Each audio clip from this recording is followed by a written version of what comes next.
कभी सोचा है तूफानी रात में आसमान में जो वो तेज रोशनी चमकती है वो क्या है?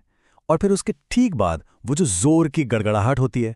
तो आज हम बिजली और गरज के इसी राज से पर्दा उठाएंगे और जानेंगे कि प्रकृति का ये कमाल आखिर होता कैसे है।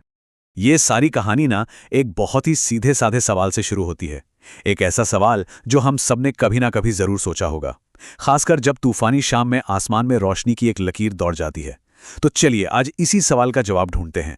तूफान के समय आसमान को देखना वाकई कमाल का लगता है, लेकिन ये कोई जादू वादू नहीं है, बल्कि ये तो प्रकृति का एक शानदार खेल है जिसके नियम पूरी तरह से विज्ञान पर, मतलब साइंस पर आधारित हैं।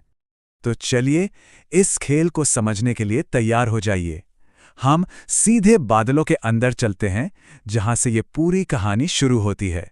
देखते हैं कि भाई वहां ऐसा क्या हो रहा है जो इतनी जबरदस्त एनर्जी पैदा कर देता है।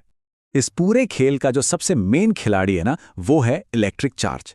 ये एक तरह की खास पावर है जो तब बनती है जब बादलों में मौजूद पानी और बर्फ के छोटे छोटे कण आपस में टकराते हैं। अच्छा, तो ये होता कैसे है? बहुत आसान है, 3 स्टेप्स में समझिए। पहली बात, बादल पानी और बर्फ के अरबों खरबों कणों से भरे होते हैं। दूसरी, हवा की वजह से ये कण हर वक्त इधर उधर भागते और एक दूसरे से टकराते रहते हैं। और तीसरी, बस हर एक टक्कर से इलेक्ट्रिक चार्ज बनता है और इकट्ठा होता चला जाता है। ठीक है, तो चार्ज तो बन गया, लेकिन अब सवाल ये उठता है कि ये बिजली की चमकदार लकीर में कैसे बदलता है।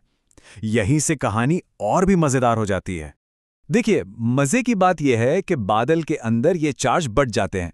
जो हल्के और खुश्क पॉजिटिव चार्ज हैं वो ऊपर चले जाते हैं, और जो भारी और गुस्से वाले नेगेटिव चार्ज हैं वो बादल के निचले हिस्से में जमा हो जाते हैं।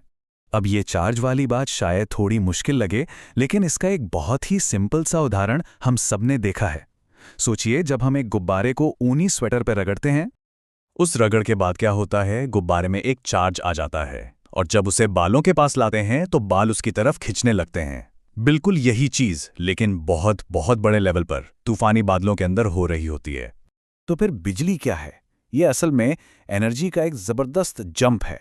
जब बादल के नीचे वो गुस्से वाला नेगेटिव चार्ज बहुत ज्यादा हो जाता है तो इतना ताकतवर हो जाता है कि हवा को चीरकर जमीन की तरफ या किसी दूसरे बादल की तरफ कूद जाता है। यही जंप हमें बिजली की चमक के रूप में दिखाई देता है। ठीक है, चमक की वजह तो समझ आ गई, लेकिन उस जोरदार गड़गड़ाहट का क्या, जो हमेशा बिजली चमकने के बाद आती है? वो आवाज कहां से पैदा होती है? इसका जवाब छिपा है बिजली की गर्मी में। बिजली की एक लकीर इतनी ज्यादा गर्म होती है कि सोच भी नहीं सकते, और वो अपने रास्ते में आने वाली हवा को एक पल में ही सुपरहीट कर देती है। तो होता यह है कि जैसे ही बिजली चमकती है, हवा बहुत गर्म हो जाती है। ये गर्म हवा एकदम से धमाके के साथ बाहर की तरफ फैलती है, और इसी तेज फैलाव से एक शॉकवेव, मतलब एक ध्वनि तरंग बनती है, जिससे हम गरज या गड़गड़ाहट के रूप में सुनते हैं। अब जब हम इसके पीछे का पूरा विज्ञान समझ गए हैं, तो एक बहुत जरूरी बात पर भी ध्यान देना होगा, वो है सुरक्षा। क्योंकि बिजली जितनी शानदार है, उतनी ही खतरनाक भी हो सकती है। ये कुछ बहुत जरूरी नियम हैं जो जान बचा सकते हैं।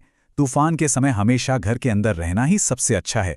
खुले मैदानों या ऊंचे पेड़ों के नीचे कभी खड़े ना हो, क्योंकि बिजली हमेशा सबसे ऊंची चीज को अपना निशाना बनाती है।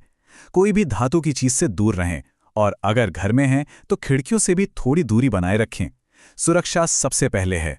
तो अब से जब भी आसमान में बिजली चमके तो डरने की बजाय उसके पीछे के इस कमाल के विज्ञान को याद करना। ये एहसास डर को एक तरह की जिज्ञासा और सम्मान में बदल देता है। और ये हमें सोचने पर मजबूर करता है कि प्रकृति में ऐसे और भी कितने शानदार खेल चल रहे हैं जिनके बारे में हमें शायद पता भी नहीं। क्या पता यही सवाल हमें हमारी अगली खोज के लिए एक नया रास्ता दिखा दे।